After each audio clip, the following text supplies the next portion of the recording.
आमच्यावर हा नारळ दांडूकनी फोडायची वेळ का आली, कारण तो नारळ एवढा हा मोठा होता त्या माणसाने दिलेला, जो हाताने फुटतच नव्हता. चला आपल्या पिंपलला सोबत घेऊ आणि प्रवासाची सुरुवात करू. प्रवासाची सुरुवात आम्ही तर केली आहे कापूर घेऊन. गाडी बघून कोणी खुश झालं किंवा नसेल, पण मी आणि स्पंदन तर खूप खुश झालो, कारण गाडी होती 13 सीटर आणि त्यात बसणारे माणसं होते फक्त 6. बसल्या बसल्या आम्हाला लागली भूक, तर आम्ही थांबतो एका ठिकाणी नाश्ता करायला, जिथे दिला होता समोसा आणि कढी. येस, कढी. तर नंतर हे सगळ्या गायींना, कमीत कमी 1000 गायी असतील, त्यांना बाय बाय करत आम्ही पोचलो MP बॉर्डरच्या चेकपोस्टला. सर्वात अगोदर तिकडे हे मंदिर होतं, तिकडे आम्ही दर्शन घेतलं, तिकडेही कापूर लावला, अगरबत्ती लावली, थोडंफार खाऊ घेतलं खायला आणि मग नंतर जय श्रीराम जय हनुमान बोलत हनुमानजीचे पाया पडल्या आणि पोचलो महादेवाच्या पहिल्या पायरीजवळपर्यंत. कुठे गेलोय आणि आम्हाला आमचे ओळखीचे दिसल्याने असं झालं नाही, तर इथे पण पप्पांना त्यांचं कोणतरी ओळखीचं भेटलं आणि मग नंतर आम्ही केलं तिकडे दर्शन मंदिरामध्ये. ही आहे महादेवाची पहिली पायरी, जुन्नार देव. इथून सुरुवात होते महादेवाची खरी यात्रा. महादेवला तर आम्ही उद्या जाणारच आहे, तोही प्रवास मी तुमच्यासोबत नक्कीच शेअर करणार आहे.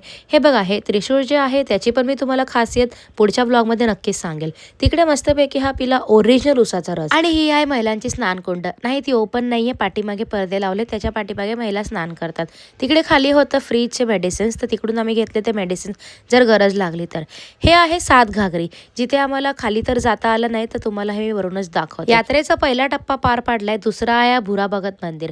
हे असं इथे टप्प्याटप्प्याने जावंच लागतं, कारण ती तसं ते पद्धतच आहे जायची. आजीने सांगितल्यानुसारच आम्ही आलोय, मला फारसं काही एवढं नक्कीच माहिती नाहीये. आणि मग इथे होता हा दगड, ज्याला असं गळे भेट करून दर्शन घेतात, तेही आम्ही केलं. आणि मग नंतर तिकडे पण कापूस जाळला आणि मग खाली येऊन केला थोडा नाश्ता. म्हणजे हे ते वडे होते काहीतरी वेगळ्या प्रकाराचे. आता आम्ही चाललोय पचमढीला. वाटेत भेटले माकडं, त्या सगळ्यांना फुर्र करून आम्ही आलो फायनली आमच्या रूमवरती. यात्रेच्या वेळेस इथे फार गर्दी असते, त्यामुळे एक्सपेक्टेशन्सपेक्षा जास्त बाहेर जाऊन आम्हाला हे रूम्स भेटले आहेत.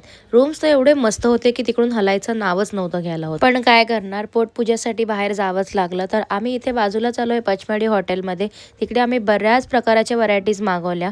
I have really not expected that इथे येऊन पण एवढे चांगले डिशेस खायला मिळतील. मग रूमवरती आलो, बिग बॉस बघितला आणि मग झोपलो. पुढच्या व्हिडिओमध्ये नक्कीच भेटू. बाय.